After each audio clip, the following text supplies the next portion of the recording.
Hi, I'm Christy. I want to talk to you today about speech therapy, which is what I consider the third big type of therapy. I should preface it by saying I'm not a medical professional. This is not intended for medical advice. It is for informational purposes only. One of the differences is that speech therapists are not technically called speech therapists. They prefer the term speech-language pathologist, and they like this because they feel that it better describes the training and the skills that they have. I did have one speech and language pathologist tell me that speech is for anything above the neck. So this includes receptive language, meaning what you understand that's said to you.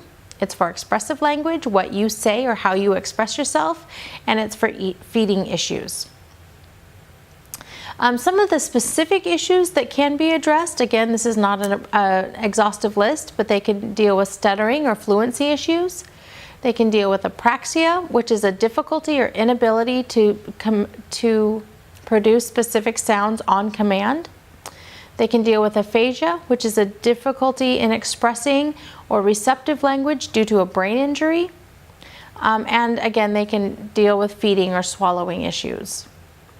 Speech therapy is also goal-driven, just like OT and PT. They can address multiple goals at once. And some of the ways that they do this is sometimes just through simple conversation, question and answers.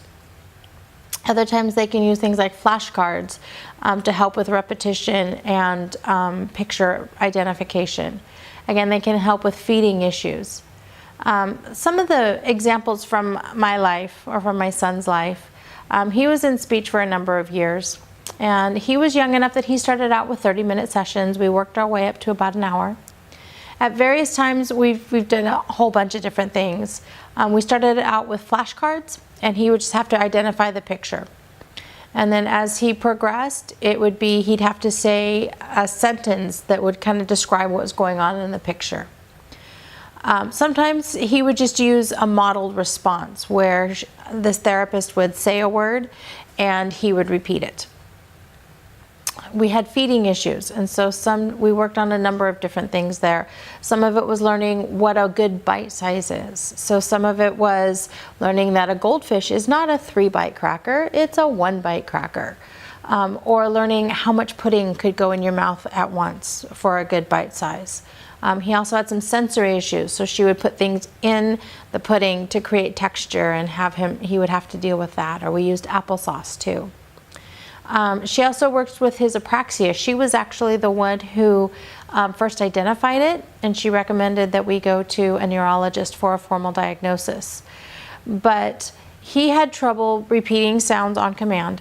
And so one example is he used to call his dad Guy. We just accepted it. We knew what he meant, but she wanted to work on it.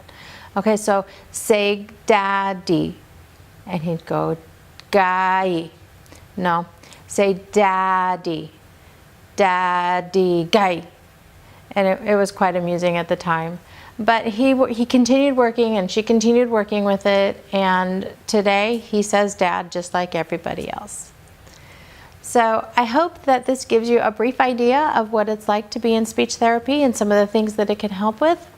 I would love to hear your experiences and your comments. You can leave me a comment below, or you can get a hold of me on my blog at www.havenofhopeforme.com. I also have some specific references and links in my blog post about speech therapy on my website. And I hope that as you continue on this journey, you can join me and say that life is good and there is never a dull moment.